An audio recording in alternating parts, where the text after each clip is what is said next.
and welcome to LCTV News. I'm Maria Wilson. And I'm Jenna Brown, and this is an Endicott College takeover edition of the LCTV News. In this week's news, Revolution Pie and Pint closing, Lynn Mann to run the Boston Marathon, sit down with State Rep Dan Cahill, and more. The Revolution Pie and Pint restaurant in downtown Lynn is shutting down after their initial launch in late August. The restaurant's Worcester location will remain open. That location includes a stand-up and improv comedy club. Brew on the Grid, another restaurant in the same Lynn location, will stay open. Leah Warren, an art teacher at Lynn Classical, is excited for the upcoming installation of the Manning Field football mural that will be portraying the past generations of football history in a large photo collage that combines the love of art and sports. After collecting a few more photos and donations, the completed design is planned to be sent to a printer in early May to soon be revealed to the community. Some say crime, some say art. Al Wilson and his organization Beyond Walls stand behind graffiti art bursts in some Lynn neighborhoods. He and his organization aim to strengthen local community through art and the revival of overlooked areas throughout the full facade murals. Lynn native Fred Matthew has joined the ranks of entrepreneurs in Silicon Valley. His company, For the Culture, gives a platform to millennials of color to produce news, blogs, and podcasts. If you would like to write or donate or be involved in any way, contact Fred Matthew through theculturemedia.com. The LVTI Skills USA chapter has published a new children's book, Tech Goes to Tiger Town.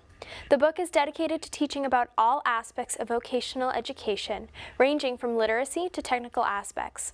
You can buy a copy of this book by emailing the organization.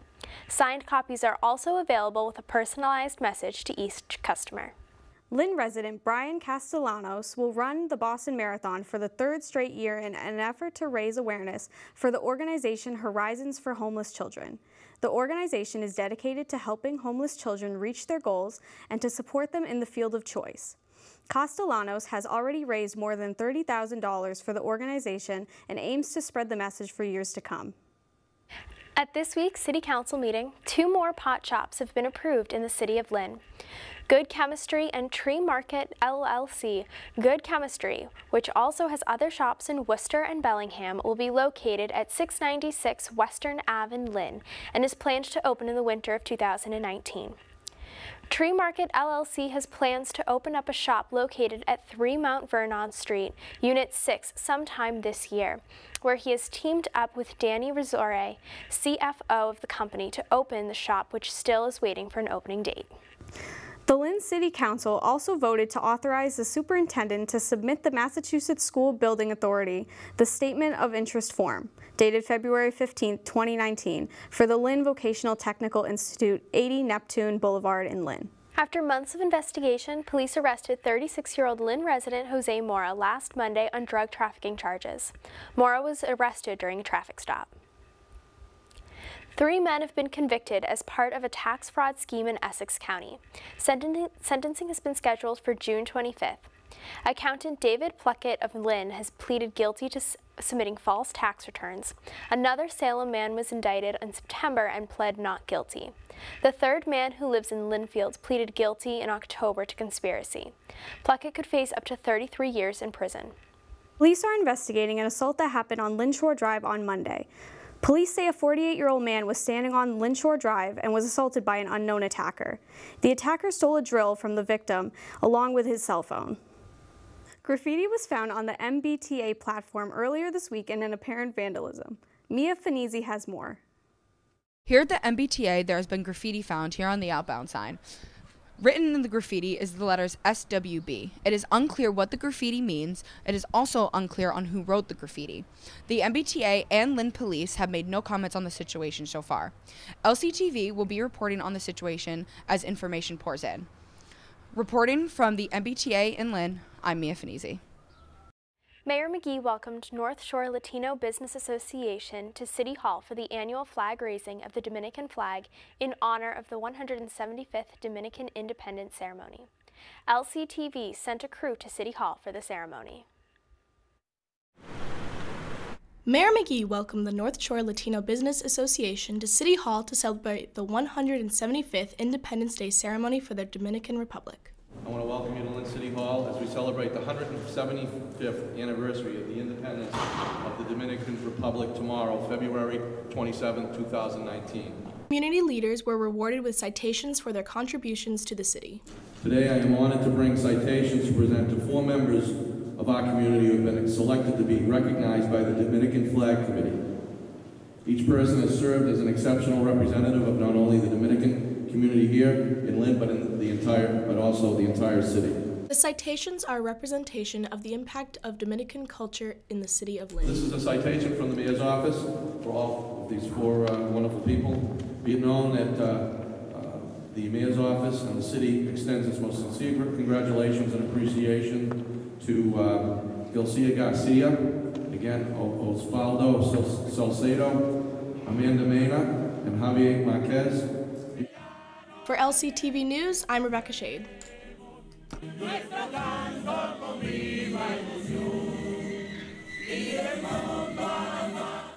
The new Lynn Coalition held a forum on immigration at the Lynn Housing Authority. LCTV was on the scene. And this is the speech that, from the speech he gave last month, trying to justify the wall and why it was important for him to get the money to build the so-called wall down on the border. I am from Honduras, and these days I guess we are the headache of Donald Trump.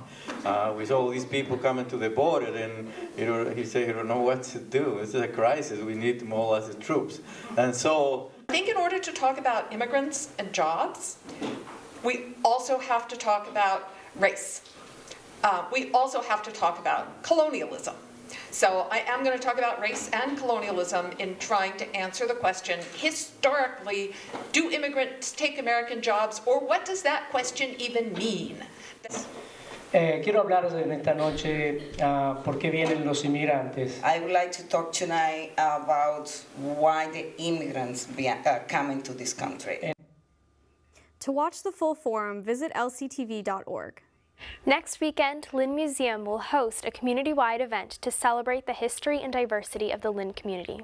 The event is called Story Share and includes historic photos of longtime Lynn residents.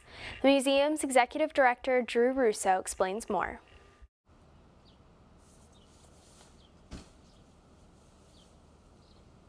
A story that we're hoping to tell this summer, an exhibit called Untold Stories, a history of Black people in Lynn.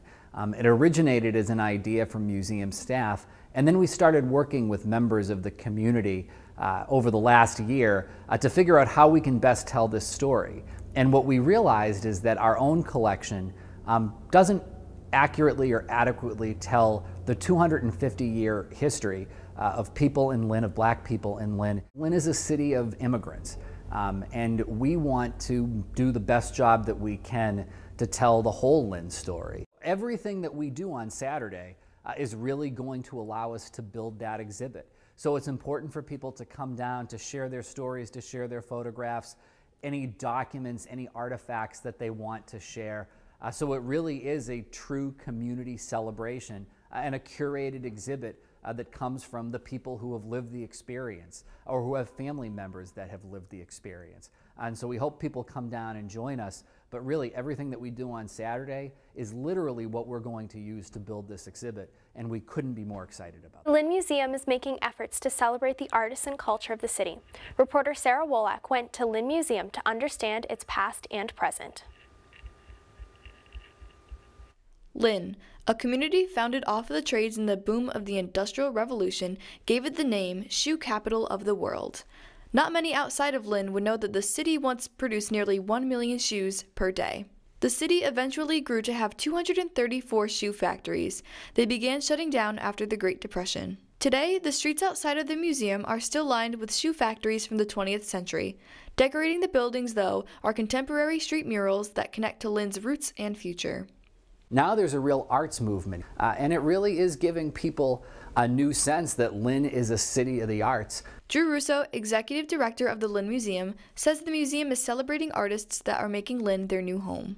More than 30 murals cover the town center. You have artists that are coming here to Lynn because they know it's a place to create. The museum is using the past to pave way for the future by tying Lynn's new street art with the artisan past.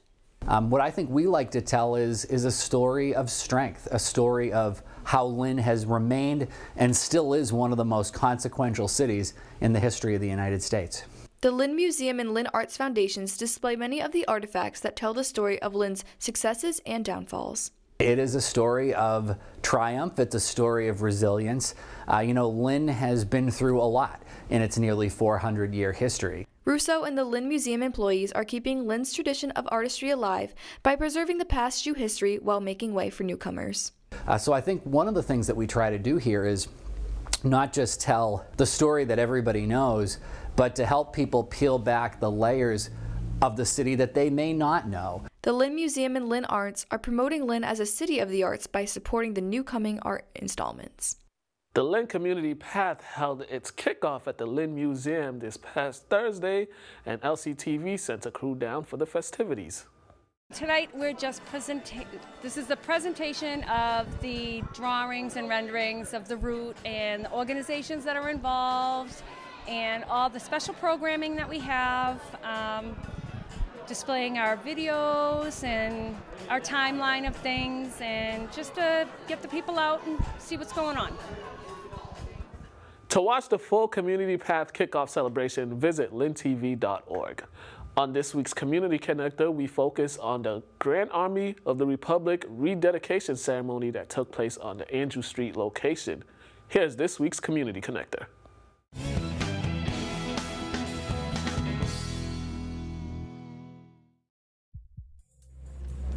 Tonight provides us with the opportunity to reflect on the original purpose of why this amazing building was constructed, in recognition of all those who served and gave their lives to preserve the Union of the United States of America in the Civil War.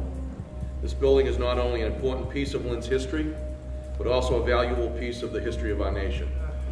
Our purpose of belonging to the Sons of Union Veterans of the Civil War, plus other Civil War organizations, is for two purposes. One is to preserve the history of the Civil War, and the second one is to educate.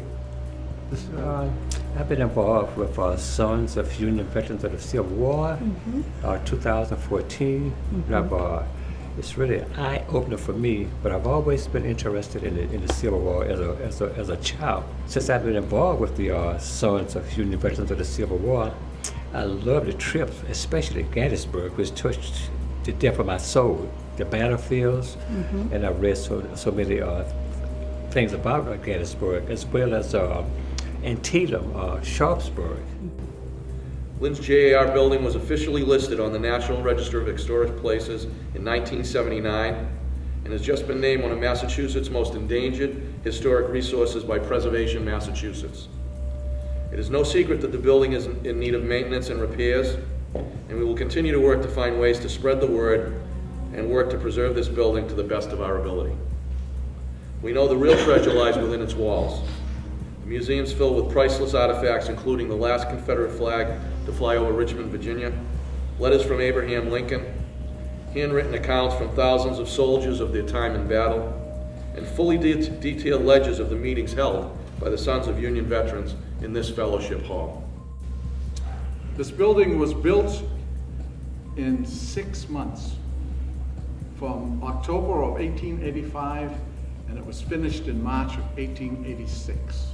And one of the things that makes it special is that the veterans realized that after a certain amount of time they would be passing away, and they wanted to leave a legacy for future generations for what they had done.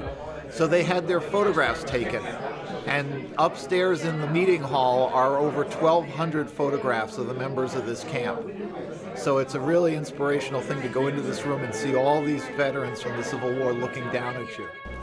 The Lynn Grand Army of the Republic Hall, located here on Andrew Street, is the finest Grand Army of the Republic Hall in the entire United States, bar none. Everything that you see in this building is all original, especially upstairs on the 3rd floor, which was the main meeting room of the veterans from the Civil War. All original. No reproductions, it's all original. And for someone to come here and to see all original what was Lynn back then and now is just mind-boggling as to what is possessed in this one building. And it's a true treasure, not only for Lynn, but a treasure for Massachusetts and a true treasure for this country. Let's take a look at the sports update. The Bulldogs finished their last season Tuesday during the Division I North State Tournament as they fell short against Andover. Coach Mackenzie Charles and their team lacked the strength that night in 67-31 decision, but is happy with the growth of his players throughout the season. St. Mary's is off to a great start in tournament play with their win against Sachems of Saugus in the first round of Division III North Tournament. Junior Marcus Brunson Perez led the team with 12 points, including 3-pointers, contributing to the overall score of 74-56. Kip's boys basketball team performed well in their first MIAA tournament game as they took down Bishop Fenwick in the Division IV North quarterfinals on Thursday. The team was led by sophomore Abdul Berry, who recorded a double-double with 21 points and 11 rebounds in the team's 59-40 victory. Lynn Classical boys basketball ended a successful season on Friday, but fell to Lowell at the Division I North quarterfinals match. Rams coach Jasper Grassa was satisfied with his team, but they could not capitalize and fell 76-61, ending their season with a final record of 15-7. The Lynn Jets performed well in their win over Shawsheen at the Division III North quarterfinals on Saturday. Junior forward Andrew Patrief recorded a hat trick in the team's 6-3 victory.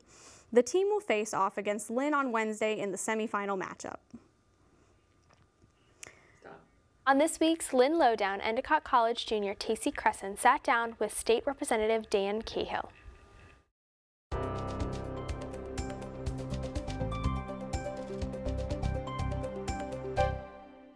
Welcome to the Lynn Lowdown. My name is Taco Cresson, and here with me today is Representative Dan Cahill.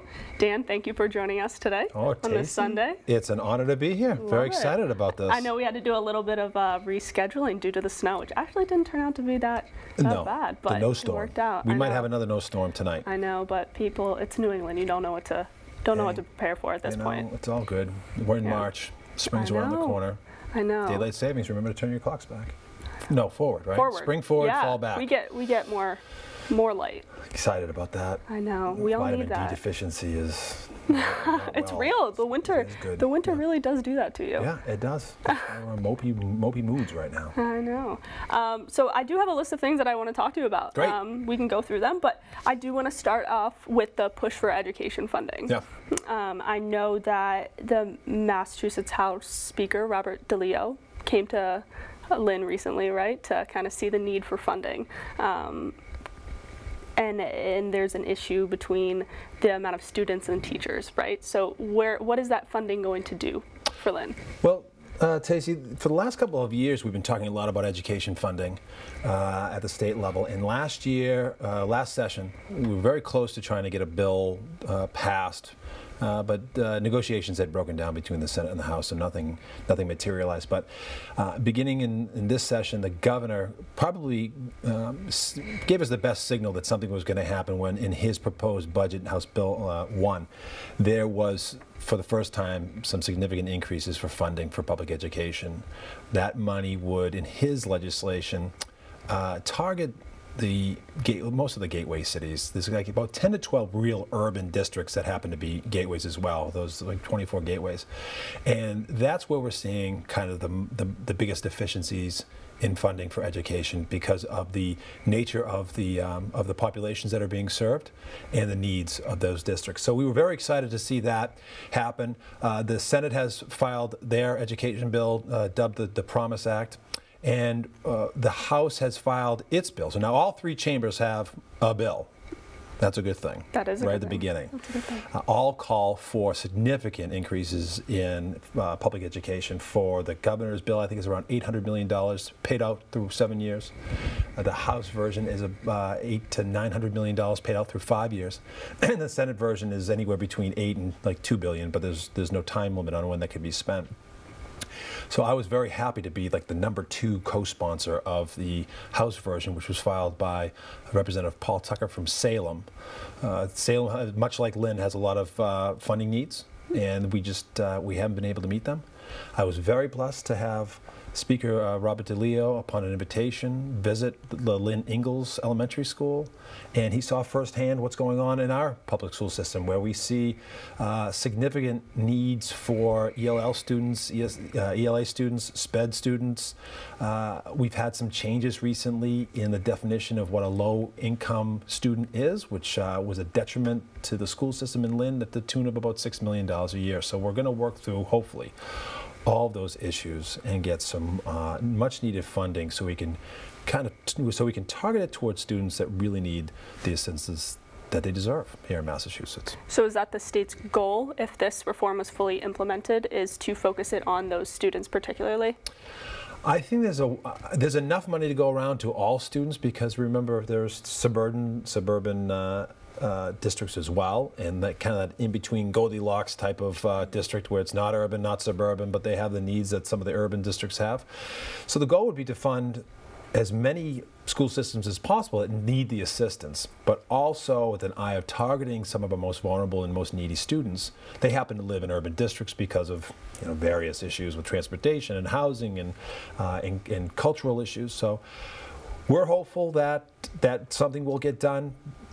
All chambers have signaled that something could get done possibly sooner rather than later. We're on a 2-year process, but my hope is that this gets done in this calendar year, because I remember as former Governor Deval Patrick used to say, kids can't take the 3rd grade off, right? So time is of the essence here to try to fix this and make sure that Massachusetts continues to be a leader in public education nationwide. And does this also include potentially hiring more educators, more teachers for these students? How would you? Well, the models of education has changed. And in full disclosure, my wife Angela is a public school teacher here in Lynn at Thurgood Marshall Middle School, so I did get that disclosure out there. Mm-hmm. It's her second career. She was an attorney, and then she wanted to go into teaching, and she loves it. And now I feel like I'm much more part of the process for some of the schools in Lynn, which has been very helpful. But education's changed. Even in the last 10, 15, 20 years, it's not just kids in a classroom with one teacher. There's a lot of collaboration now between different types of professionals that have different subset of skills. So you can walk into an elementary school and see 2 or 3 teachers with smaller groups working on various issues, and with different populations and kids at different levels. And it seems to be working. We've seen test scores continue to do well in Massachusetts. But again, without the necessary funding, you're not going to see that type of delivery of educational service, and that's the goal. So along with this educational funding, you're also very involved with the Lynn Community Health Center and introducing men to prostate cancer screenings. Thank you. So talk a little bit about that. What does this mean for the community? Well, Lynn Community Health Center, more full disclosure, I'm a patient at Lynn Community Health Center. That's where I get my health care, and it's a fantastic fantastic provider. In Massachusetts, we've been really pushing community health centers because it's an affordable, low-cost delivery of service as compared to emergency rooms, as compared to higher cost hospitals in Boston. So we've been really trying to push community health centers. There's been some funding issues lately that we were trying to fix in a bill last year with some healthcare, a healthcare omnibus bill that didn't make it through. We're hopeful to do that again last year. We're going to put the last session behind us. We're going to focus on this session, and we're hopeful to get a better healthcare bill this year that establishes some trust funds that kind of prop up our Lynn Community Health Centers until something called an ACO model, Accountable Care Organizations. We've been implementing that in the last several years in Massachusetts. The community health centers have done a fantastic job. They basically coordinate with other providers called wraparound services, because to keep one patient healthy, it's not just a visit to the emergency room, it's not just a doctor's checkup, it's what do you need for services outside of this building, and they really coordinate that. We think it's going to lead to lower healthcare costs. But Lynn Community Health Center is a pioneer in that industry. They're a huge player here in the city of Lynn in providing healthcare to us, and in particular, we're going to be working with the health center on an initiative relative to prostate cancer. So prostate cancer affects men and women, and the studies show that some subsets of the male population are at more risk than others. So we find that in minority men, particularly Latino men, there's less apt for those folks to be screened early, to undergo the testing, and that has led to high rates of diagnoses and death among Latino men and men of color relative to prostate cancer. So that's something that can be avoidable through testing and early detection, and we obviously want to keep our population healthy and live prosperous, long lives. Like Dr. Spock used to say, right? Live long and prosper. But also there's a cost factor. It's late detection is very costly. So there's new technology. Before, the prostate cancer test was unpleasant to say the least. I will not go into details. But now they've shifted through actually a fund that was the seed money was given to through the Massachusetts legislature a couple of years ago, that they've now find that MRIs is a way of kind of like an early detection for prostate cancer instead of the other way more evasive and unpleasant and blind testing they used to do. So now through an MRI, you can really do some early detection, and hopefully that would lead to early care. But we're trying to get the word out among minority populations that it's not your father's prostate cancer screening. It's a very non-invasive test now. So are there statistics potentially in Lynn that kind of show this need to push for these screenings? They have, the folks that we have funded this program through have done studies, have data to back it up, that in Lynn is a very, very high risk population, and that's why we've been very happy to work with them and coordinate. We're going to start coordinating messaging with Lynn Community Health Center.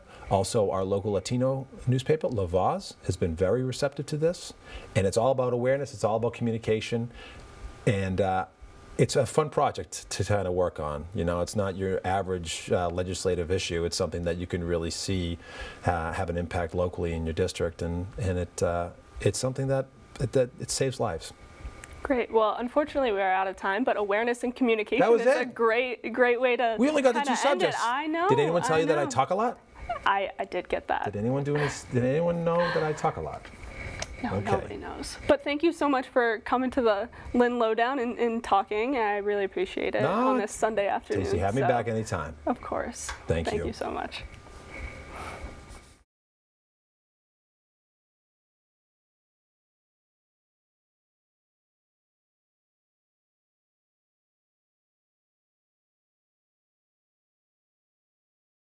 Mukala Kabongo sat down with Arts After Hours to discuss their upcoming show on March 15th. Here is the Lynn Lowdown.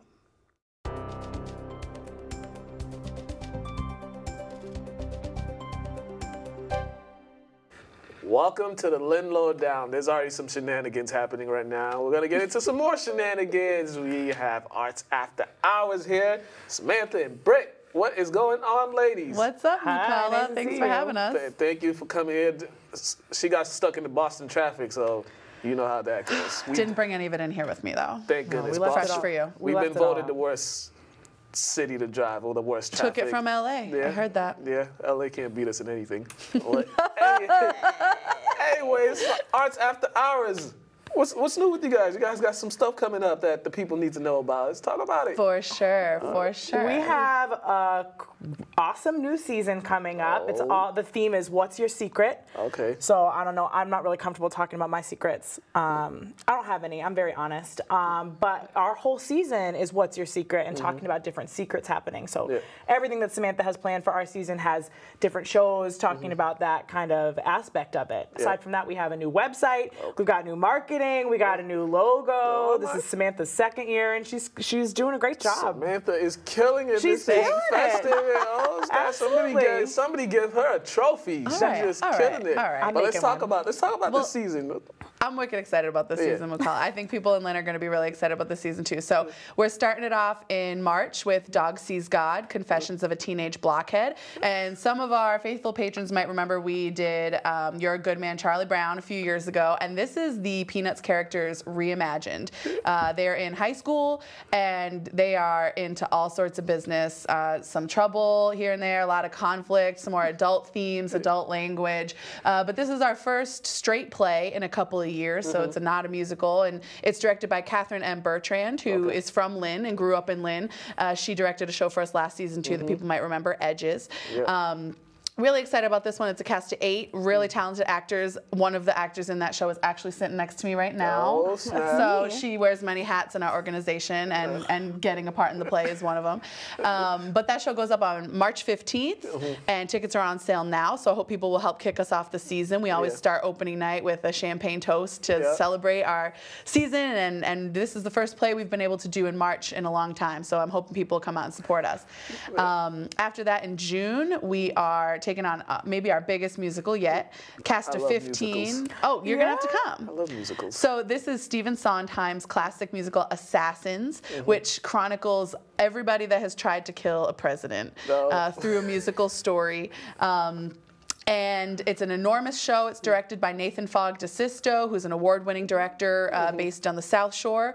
Sean Gelsleicher is the music director, also an award-winning music director. And they're coming together to just put forth this incredible production of Assassins. The music's intense, the themes are intense, and I think it really coincides with a lot of our current political climate. So I hope people will come out for that one in June. And then in summer, we are super pumped for the summer because we are launching our week-long youth theater intensive.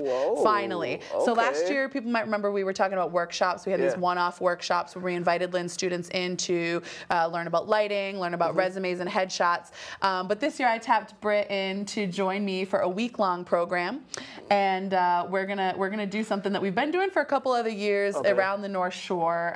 But it's gonna be a whole week-long half-day program devoted to not just Lynn students, but anybody in the community ages 8 to 18 that wants to come. And you want to tell them a little bit more about what we're doing there? Before you do that, can you guys talk the success that you guys had last year? What's the role that's playing it with all the stuff that you guys are doing this year? Thank you for asking. Well, I think a big part of it is that we felt like we needed to carve out more time for people to come, because we had a lot of students that showed up and had a really awesome time working on, we had resumes and headshots and all kinds of things, helping young actors and technicians in Lynn start to get acclimated to the theater. And so we thought, well, now that we've done it for a year, let's expand it, let's make it bigger, let's make a full week-long program, let's expand the age range and the time frame. And so this year, we decided that we were going to do a week-long program. Like Samantha said, it's a half-day program. And we're going to be doing something called playmaking, which is essentially building a play from nothing. So you start ground up, and you take the students and their ideas and what they want to write about, and from there, you sort of weave and craft your play. So by the end, you have this produced production that they have created from nothing. So they own every single piece of it.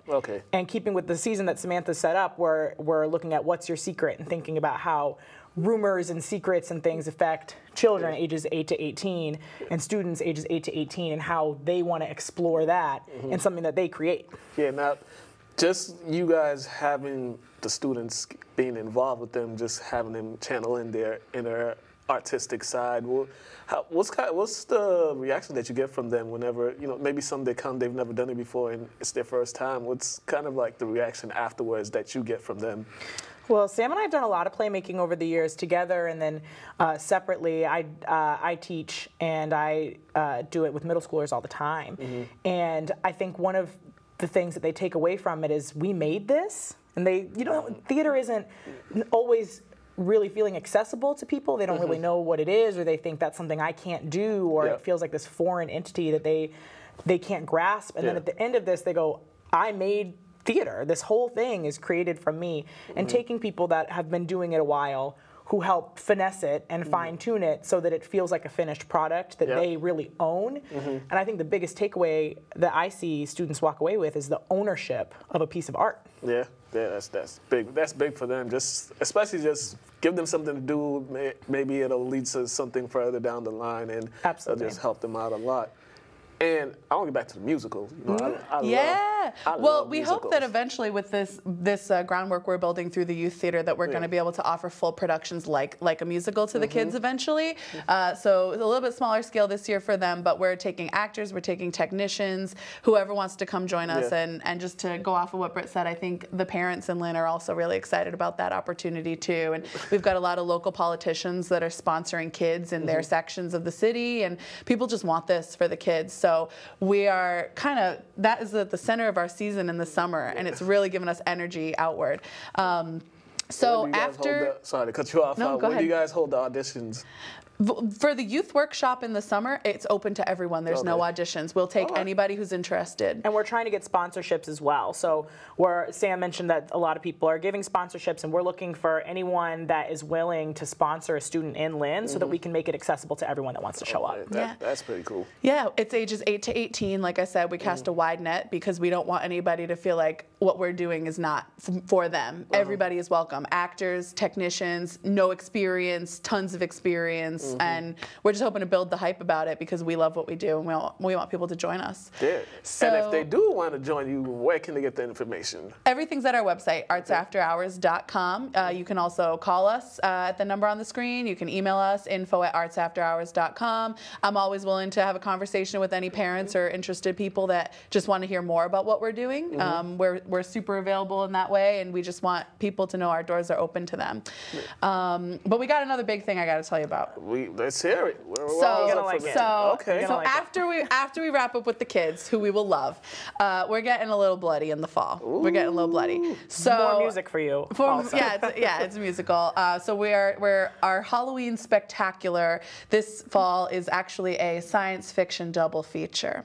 And that might be a little buzzword for some of my theater people watching, but it starts off actually with Carrie the musical, which is based on Stephen King's novel, Carrie, and it was a movie, many iterations of the movie. People must remember the Sissy Spacek movie, but it's based in this sort of idea that this girl has these telekinetic powers that she discovers through a messed up relationship with her mom, and the music is kind of rock heavy, 70s, 80s angst.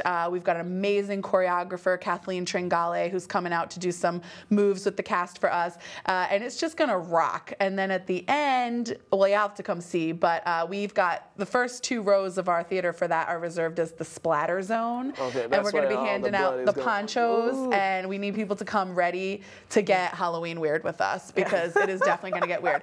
But at the same time, Mukala, that's not it, okay? At the same time, I've been working with my friend Jamie Marsh at the Lynn Auditorium, and for the first time ever, we are going to be doing a show at the Lynn Auditorium. Nice. And it is not. It is the double feature part of it. We're actually putting on Rocky Horror Picture Show Saturday, October 26th. This is maybe the biggest fundraiser we will have ever put on. The Lynn Auditorium obviously is a huge place, and we want to fill it with Arts After Hours people and Rocky Horror Picture people and Lynn people. So we've got a director named Wes Toma Lee who's been running the Rocky Horror Picture Show Shadow Cast in downtown Boston for 15 years. He's the expert on all these things. And what's going to happen is the projector screen's going to come down and the movie's going to be projected. So we're going to watch the movie, but a professional cast of shadow actors are going to perform it in front of the screen as well.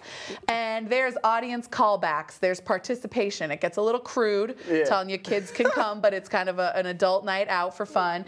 And then Jamie has generously offered to open the stage to a costume party and a dance party at the end for our VIP sponsors. So it's going to be a night out. It's going to be lit. And exactly. You guys better be there.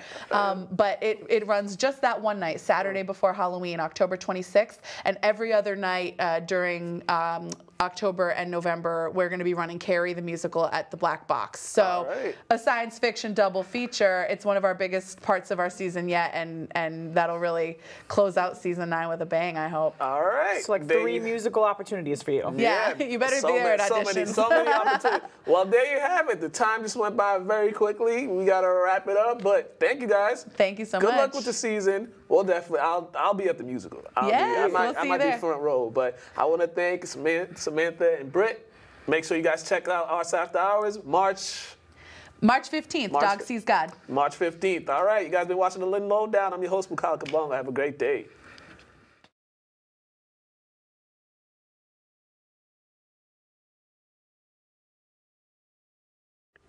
Thank you for watching the LCTV News. Like us on Facebook and subscribe to our YouTube channel, and visit us at lyntv.org to watch any show anytime on your computer, tablet, or phone. I'm Maria Wilson. And I'm Jenna Brown. Have a great day.